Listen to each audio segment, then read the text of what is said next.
The school was closed and the doors were locked. So you're telling me these are scenes from a high school?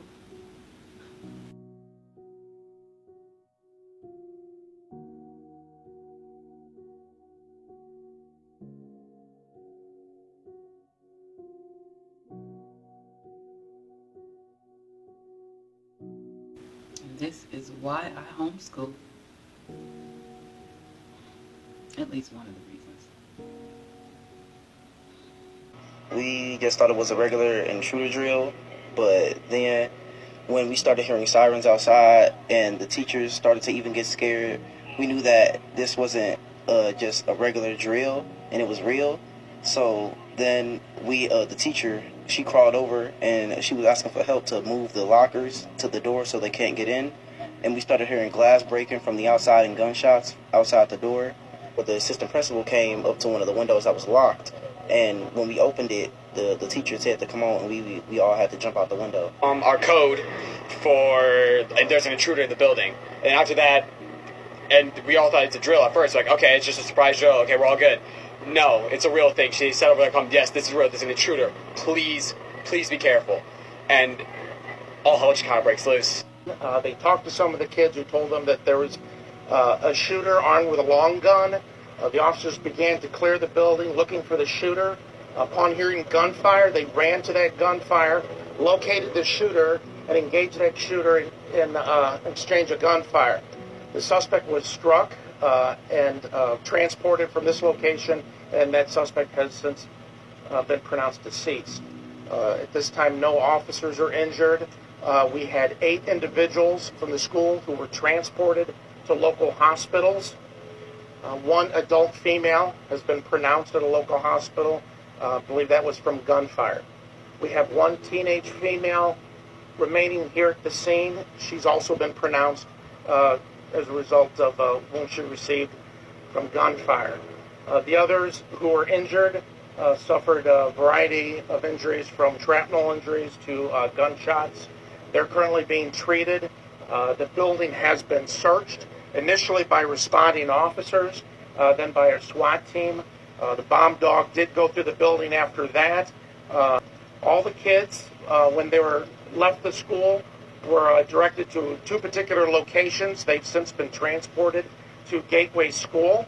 Parents may respond to Gateway School to be reunited with their children.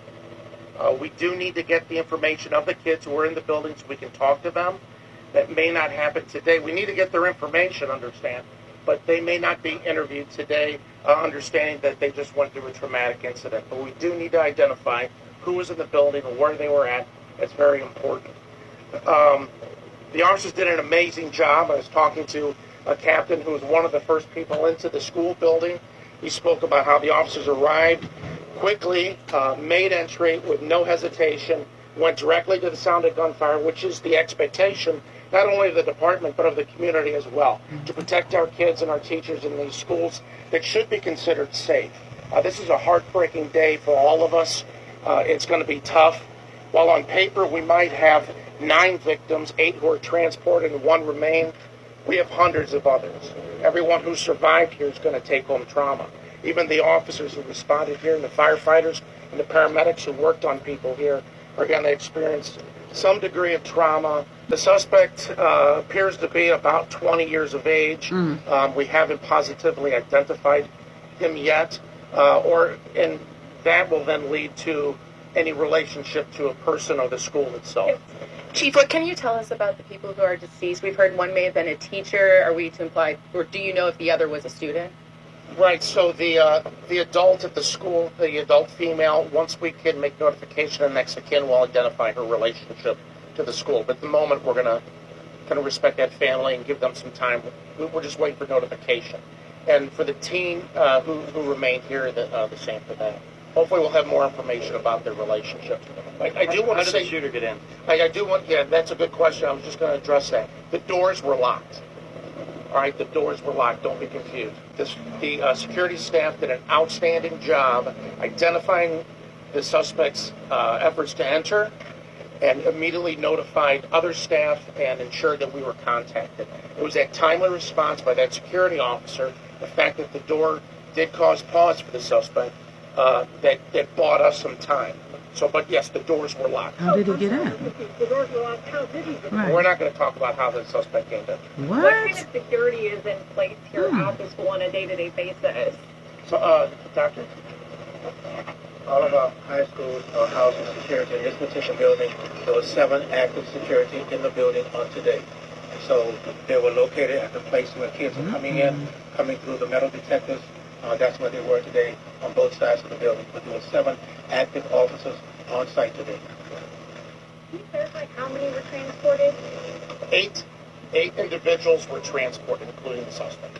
Survivors have told KMOX that they leaped out of a third-floor window to get away. Could you confirm that? Did people jump out of the window to get away? We're not aware yet. Now, understanding that hundreds of kids fled out of the building, which they should have done.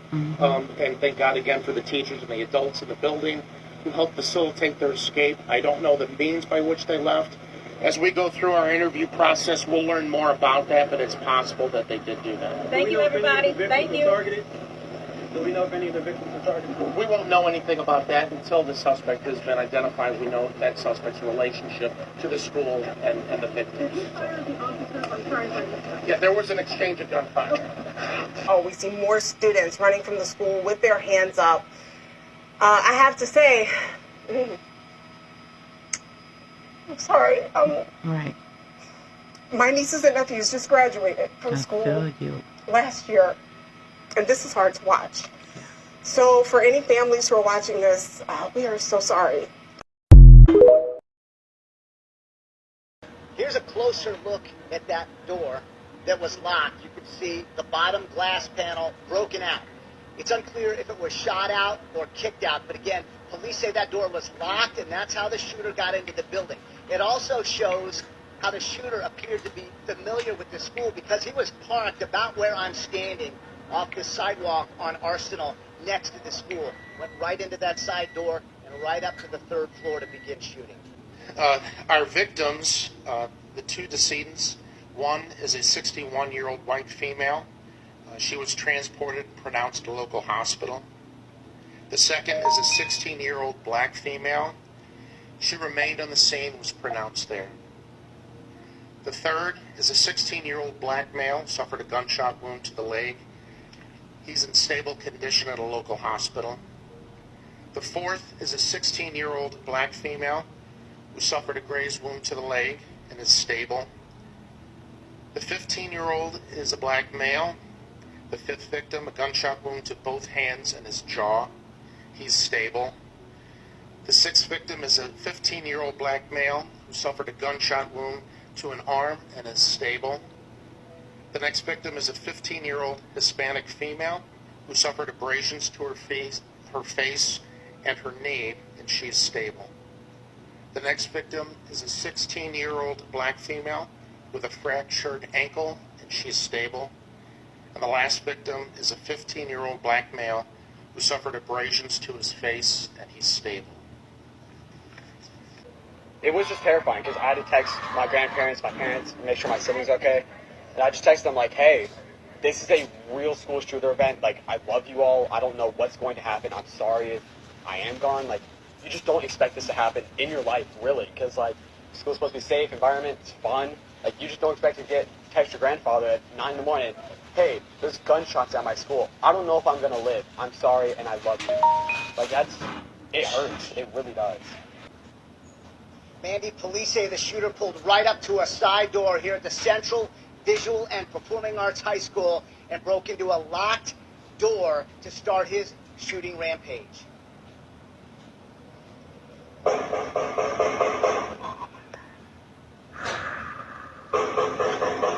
That whisper of, oh my God, was Uriah Taylor while recording more than a minute of gunfire. I held on to my Jesus piece and I prayed because there was nothing else I could do. And I put my phone down and I was looking for something to defend myself with, but the gunshots were coming too close. Bomarito Automotive Group Skyfox captured hundreds of other students leaving, looking for their parents. As kids were fleeing out of the building, they talked to some of the kids who told them that there was a shooter armed with a long gun. Police say 3 died, including the shooter. 8 others went to hospitals for related injuries. One student reportedly broke his ankle jumping from a 3rd-floor window. Dozens of St. Louis police vehicles surrounded the high school, along with the ATF and FBI. Investigators determined the shooter drove this blue Dodge sedan right up to where he entered. This side door that was locked. Police say that slowed at the shooter, and that one of 7 working security staff noticed someone trying to get in and raised an early alarm. The suspect in this incident is Orlando Harris. He's a black male, 19 years of age, graduated from the high school last year. He lives in the 9,000 block of Pennsylvania with family members, and he has no prior criminal history. At this time, we're working with our Force Investigation Unit and other detectives to try and come up with what might have led him to this. There's suspicions that there may be some mental illness that he was experiencing. We're working on developing that information right now. The investigation's still ongoing. We'll provide that information as best we can as time goes on.